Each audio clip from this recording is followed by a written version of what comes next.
So hello guys, welcome back to Mortal Kombat Mobile Malayalam. So ഇന്ന് ഞാൻ നിങ്ങൾക്ക് പറഞ്ഞു തരാൻ പോകുന്നത് മോർട്ടൽ കോംബാറ്റ് മൊബൈൽ ക്യാരക്ടേഴ്സിൻ്റെ എബിലിറ്റീസും സ്പെഷ്യൽ അറ്റാക്സും ബേസിക് അറ്റാക്സും എങ്ങനെയാണ് ക്യാരക്ടേഴ്സ് വർക്ക് ചെയ്യുന്നത്, അവരുടെ പാസീവ്സ് എന്തൊക്കെയാണെന്നുള്ള വീഡിയോ ആയിരിക്കും ഇതിനകത്ത്. ഓക്കെ, സോ നമ്മൾ പാർട്ടായിട്ടാണ് ചെയ്യാൻ ഉദ്ദേശിക്കുന്നത്. സോ ഇത് ഫസ്റ്റ് പാർട്ടാണ്. സോ ഫസ്റ്റ് പാർട്ട് ചർച്ച ചെയ്യാൻ പോകുന്നത് MK11 സ്കോർപിയനെ കുറിച്ചാണ്. സോ ഇവൻ്റെ ഒരു ക്വിക്കായിട്ടുള്ള passive abilities, SP attacks, special attacks, basic attacks, ഇതിനെക്കുറിച്ചൊക്കെയുള്ള ഒരു ബേസിക് ഡീറ്റെയിൽ ആയിട്ടുള്ള കാര്യങ്ങൾ പറയുകയാണ്. ഓക്കെ, അപ്പോൾ സോ നമുക്ക് ഇവൻ്റെ പാസീവിൽ നിന്ന് തന്നെ തുടങ്ങാം. So apply 5.43 opponents for 9 seconds at the start of the match. So ഇതിനകത്ത് ബേസിക്കലി പറയുന്നത് എന്താണെന്ന് വെച്ചിട്ടുണ്ടെങ്കിൽ, നമ്മൾ MK11 സ്കോർപിയനുള്ള ഒരു ടീം മാച്ച് സ്റ്റാർട്ട് ചെയ്യുന്ന സമയത്ത് ഓപ്പോണൻറ്റ് ടീമിനെ 9 സെക്കൻഡ്സിലേക്ക്, അതായത് ഓപ്പോണൻറ്റ് ടീമിലെ 3 ക്യാരക്ടേഴ്സിന് 9 സെക്കൻഡ്സിലേക്ക് ഫയർ ഡോട്ട് ബേൺ ചെയ്യുന്നതായിരിക്കും. സോ 9 സെക്കൻഡത്തേക്ക്. സോ ഇതാണ് ബേസിക്കലി അതിനകത്ത് ഉദ്ദേശിക്കുന്നത്.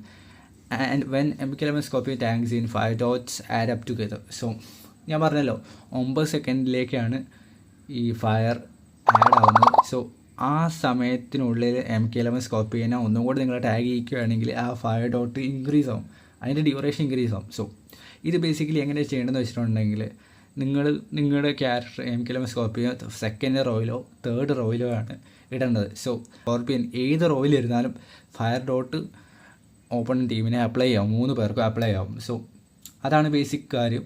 സോ അതിൻ്റെ ഡ്യൂറേഷൻ എങ്ങനെയാണ് ഇൻക്രീസ് ചെയ്യേണ്ടതെന്ന് വെച്ചിട്ടുണ്ടെങ്കിൽ, നിങ്ങൾ സെക്കൻഡ് റോയിലോ തേർഡ് റോയിലോ ഈ ക്യാരക്ടറിനെ ഇടുക.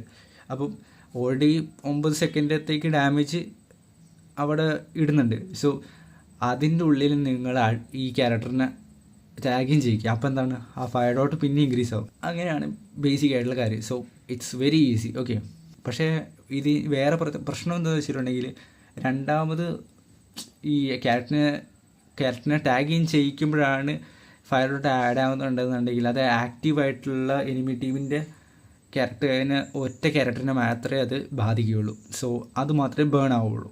അതാണ് അതിൻ്റെ ഒരു ഡ്രോബാക്ക്, വേറൊന്നുമില്ല. Okay, so MK11 teammate has 25% chance for lethal blow.